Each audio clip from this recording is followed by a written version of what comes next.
Bonjour, dans cette vidéo avec le thème qui va suivre, le thème précédent, je viens de faire une vidéo sur quoi déjà sur comprendre c'est faire, savoir c'est faire, la compréhension c'est faire. Et j'ai eu 2 interventions utiles en commentaire de la vidéo qui m'ont encouragé à préciser les choses, à clarifier encore, à entrer dans certains détails et donc à faire une suite à cette vidéo. Donc je remercie pour ça. Alors si je me souviens bien, il y a Zélos et Monu Anne. Vous voyez les pseudos, c'est pas toujours facile à retenir.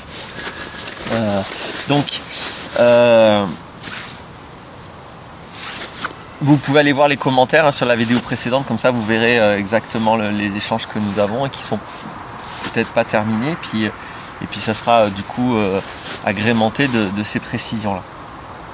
Alors évidemment c'est indispensable d'aller voir la vidéo précédente. Si vous ne voyez pas la version 1, cette suite n'aura pas beaucoup de consistance.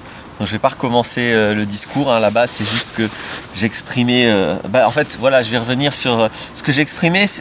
C'était surtout 2 aspects qui sont indépendants, évidemment qui sont en interaction, qui sont très reliés. Mais dans la vidéo précédente, j'exprimais vraiment 2 aspects.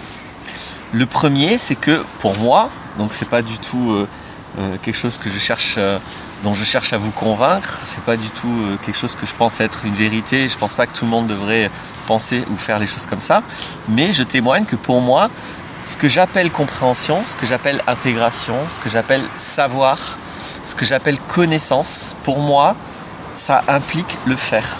Je ne considère pas que ça parle pour moi, après dans mon évaluation des autres ça va être considéré aussi, mais surtout moi, je ne considère pas que j'ai compris quelque chose tant que je ne sais pas le faire, alors d'une manière qui me satisfasse, et puis après c'est infini l'évolution qu'on peut avoir par rapport à un savoir-faire, mais pour moi comprendre c'est faire, donc indépendamment de comment on fait, parce que vous allez voir les commentaires précédents finalement pointent surtout sur cette notion de on pourrait dire de théorie et de pratique, et je n'ai absolument pas parlé de théorie et de pratique la dernière fois, c'était pas du tout l'axe de mon discours, et donc peut-être que certaines personnes ont compris mon message précédent comme si c'était une condamnation de tout ce qui est théorie, et c'est absolument pas le cas. Je vais exprimer sur le deuxième point, sur le deuxième aspect, les nuances. Donc, en tout cas, le premier aspect, c'est ça. Donc, ça veut dire que,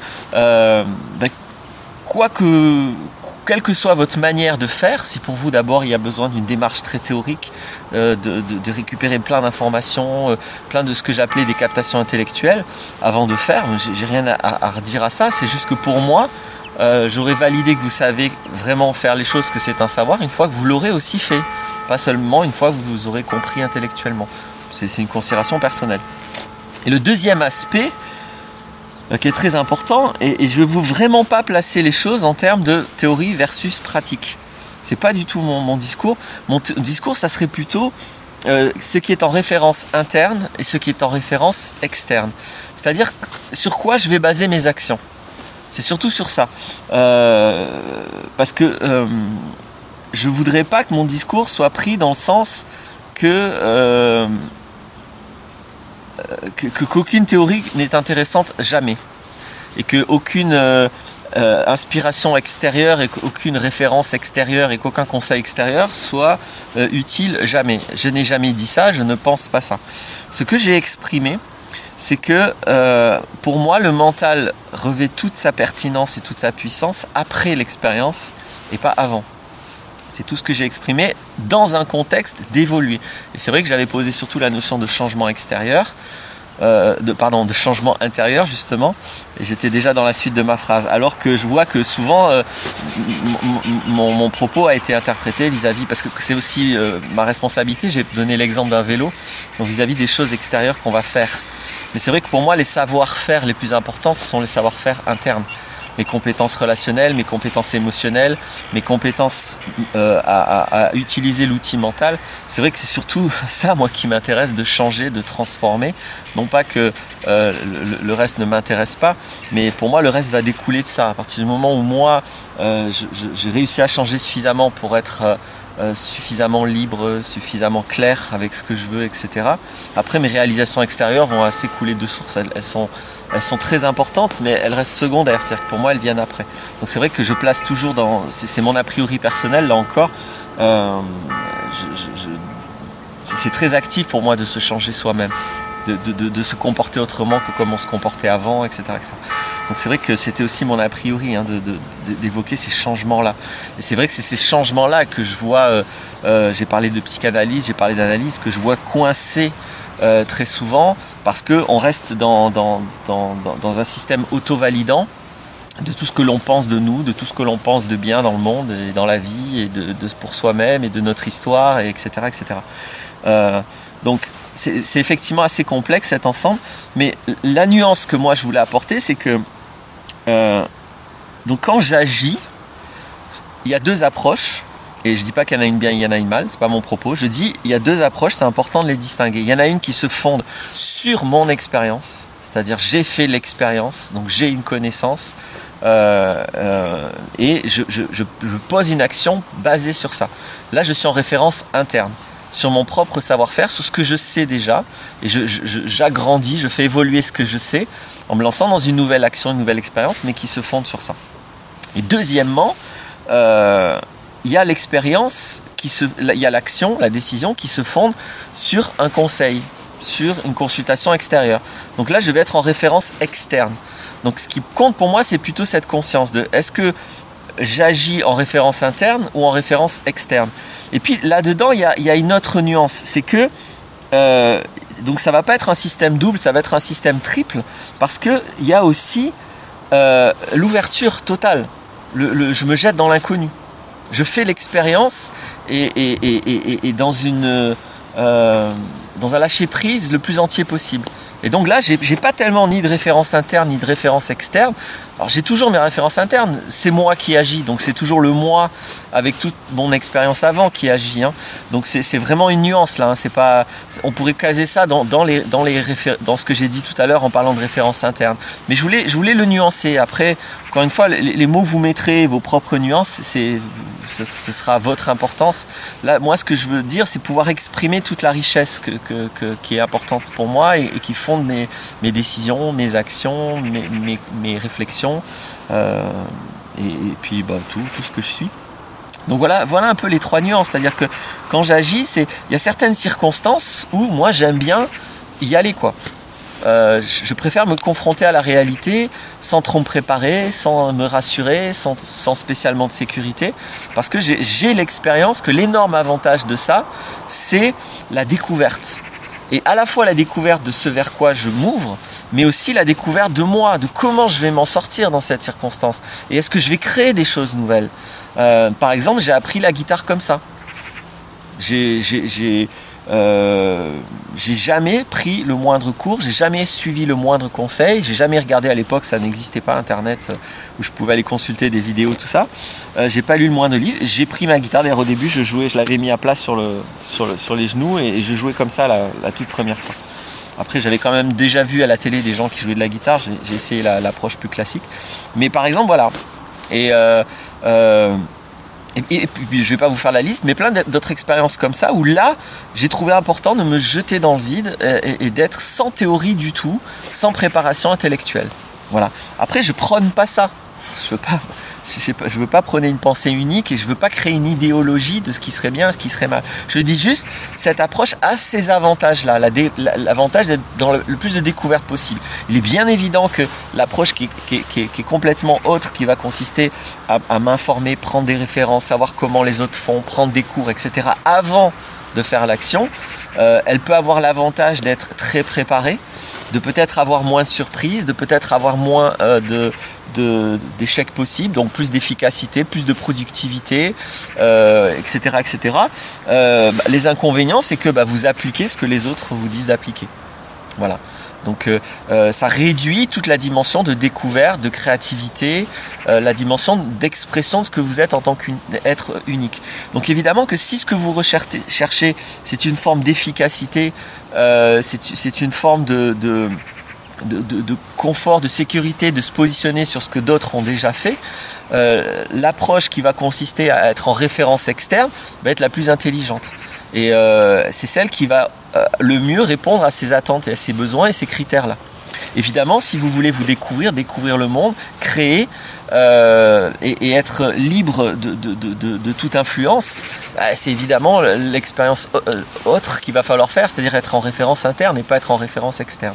Donc voilà.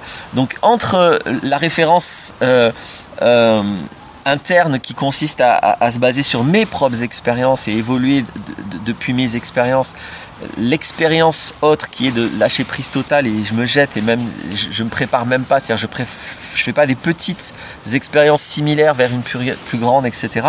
Et l'expérience de référence externe. Et puis vous voyez bien qu'il peut y avoir des nuances dans tout ça. Voilà les trois grands repères que je voulais poser. Et c'est ça qui m'intéresse moi. C'est pas de dénoncer. J'espère que l'ensemble de mes vidéos a expliqué à quel point la non-dualité m'intéresse vraiment pas, la binarité m'intéresse vraiment pas. Donc je veux pas dire la théorie c'est pas bien, la pratique c'est bien. C'est pas ça du tout. Donc voilà ce que je voulais poser. Et je vais témoigner d'une expérience très simple pour rendre plus concret mon discours. Parce que donc Monu Anne dans ses commentaires m'a expliqué qu'elle a fait une maison et qu'elle a fait selon ce qu'elle a compris de mon discours, elle a une position très une position très constructive. Hein. C'est ce qui m'intéresse et c'est pourquoi ça inspire les vidéos et on avance. Et elle exprime que, enfin je dis elle, mais en fait je sais pas, je dis elle parce que le logo c'était un dessin animé féminin, mais je sais pas en fait si c'est un homme ou une femme. Donc cette personne m'exprime que elle a déjà fait une maison sans expérience préalable, comme ça. Donc je vais y revenir après. Moi j'ai pas fait une maison. Je suis en train de faire un poulailler, c'est pas la même ambition, mais je voulais vous témoigner de comment ça s'est passé. Parce que voilà, donc conformément à ce que j'ai dit, j'ai pas forcément dans la construction d'un poulailler la motivation à me découvrir, à être créatif, etc. etc. J'ai pas mal de critères de productivité, d'efficacité qui m'intéressent, pas seulement mais un peu, donc je suis un peu mitigé là-dessus. Donc j'ai consulté des choses extérieures, je me suis mis en référence externe et pour être très clair j'ai pu consulter 3 personnes qui me semblent plus expertes que moi, qui ont plus d'expérience, donc je vais consulter des expériences, ceci dit, des gens qui ont de l'expérience, d'accord? Donc je ne vais pas consulter des gens qui sont que dans la théorie. Alors déjà, première chose, j'ai eu 3 avis différents, 3 conseils différents. Sur des choses très simples, hein. Je vais vous passer les détails, mais sur un élément, même pas à construire le poulailler en entier, hein, mais juste sur les bases du poulailler, j'ai eu 3 conseils différents et 3 propositions différentes. Donc déjà, ça c'est la première chose, évidemment que il n'y a pas une référence externe, c'est pas possible. Donc déjà, vous allez devoir choisir quelle référence externe. Et ce choix, il va vous être propre. Donc ce choix, vous allez le faire par rapport à vous, par rapport à des tas de choses. Donc c'est important d'en avoir conscience. Parce que si vous êtes clair avec ça, parce que ce choix, il va déjà impliquer un peu votre expérience. Donc c'est toujours, vous voyez, un jeu entre la référence interne et la référence externe. Donc déjà, première chose, c'est il y en a les 3. Donc bon, j'ai fait mon propre choix là-dedans. Et puis je suis allé acheter le matériel nécessaire. Je rencontre une 4e personne qui... Ah ben non, pardon, il faisait partie des 3. Non, c'est pas ça. Il faisait partie des 3. Quand je suis allé acheter les choses, c'était une 3e référence externe qui m'a dit une 3e chose et qui m'a fait acheter des choses en conséquence. Donc après voilà, j'arrive avec mes outils, avec mes matériaux et mes idées, donc mes captations intellectuelles pour faire ce poulailler, enfin cette première base. Et puis comme je ne me sens pas en confiance totale et que j'ai un voisin adorable et très expérimenté, c'est un sculpteur, donc en l'occurrence il s'agissait de faire des trous dans des grosses poutres en métal, ce que je n'avais jamais fait, je ne pensais même pas qu'avec mes petites perceuses c'était possible. Je ne vais pas vous rentrer trop dans les détails, mais donc il était disponible, je l'ai fait venir et très gentiment on a fait ça ensemble. Donc par exemple je me suis rendu compte d'un truc tout bête, c'est que lui il avait la force, il a plus de muscles. Il avait le bon mouvement et ce qui fait que il savait choisir les les mèches, parce que j'avais plusieurs mèches, mais il y en avait qui perçaient, d'autres pas. Donc moi, j'aurais pas forcément eu la compétence de choisir les mèches, de savoir si c'était bien, de comment on choisit. Donc il y a eu un ensemble de détails, une fois que je me confronte effectivement à la matière, qui fait que toute théorie préalable ou toute captation intellectuelle préalable n'était pas suffisante. J'ai dû apprendre, découvrir, et puis là je l'ai fait avec l'aide de quelqu'un. Mais déjà j'ai surtout dû, si je devais développer ça, il fallait que je me fasse les muscles. Parce que y a des trous que lui faisait, que moi non. Et puis c'était pas que les muscles, c'était la position, c'était bref l'expérience. Donc par son expérience, j'ai immédiatement vu la différence entre moi qui n'en avais pas et lui qui en avait. Et puis c'est pas qu'une différence psychologique, hein. Je veux dire, à un moment donné, c'est des muscles, c'est des réseaux de neurones, c'est de la physiologie. Ça, c'est ce que j'ai dit avant. Et à un moment donné, quand il s'agit de faire des choses concrètes, soit vous avez le corps qui est adapté à ça, soit vous ne l'avez pas. Ça ne veut pas dire que vous ne pouvez pas faire si vous ne l'avez pas, mais si vous ne l'avez pas, c'est par l'expérience que le corps va développer les muscles et les réseaux de neurones. Vous ne pouvez pas vous passer de cette expérience. Il y a des tas de fois où sans l'expérience, c'est des choses que vous n'allez pas pouvoir faire. Donc déjà, c'est tout simplement et très pragmatiquement ça dont je parlais. Toute expérience réelle va impliquer le corps. Et le corps, il n'est pas capable de tout faire comme ça juste parce que j'ai lu des bouquins. Donc ça prend du temps éventuellement, en tout cas ça prend de l'expérience, ça prend de la transformation physique et neurologique. Donc voilà les premiers constats.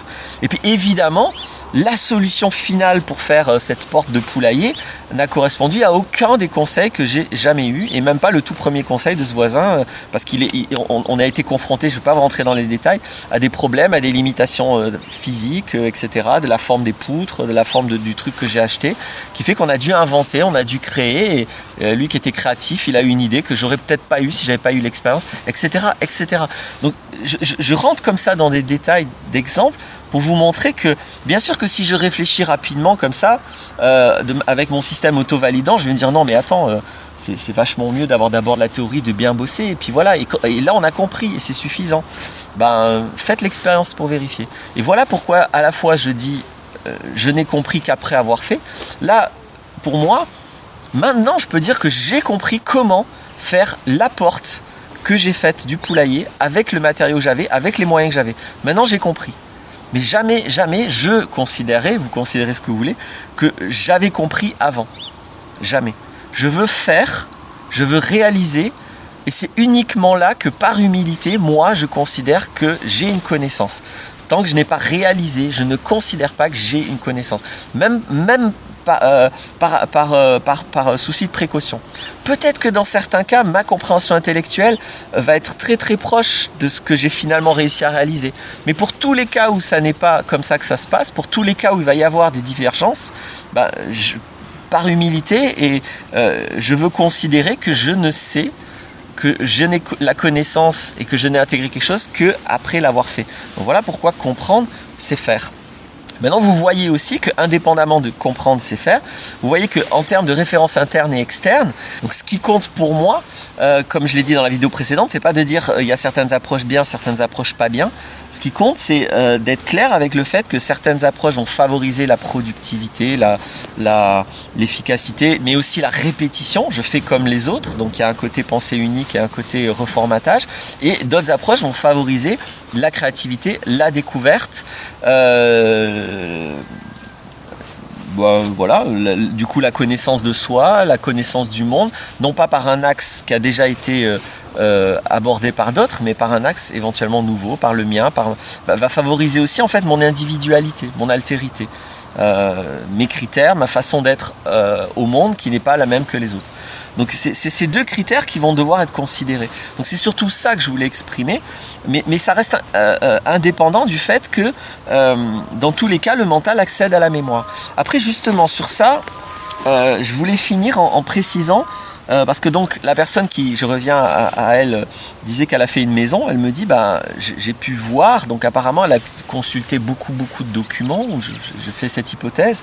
Je ne sais pas encore si elle a fait sa maison vraiment tout seul ou si c'était une formule, parce que des fois des gens disent j'ai fait la maison, en fait ils l'ont fait faire.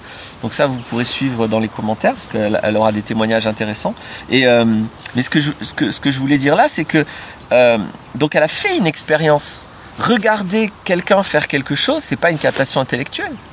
C'est une expérience. Alors c'est une expérience qui est réduite, mais c'est bien une expérience sensorielle. avec vos yeux, vous regardez quelqu'un faire quelque chose.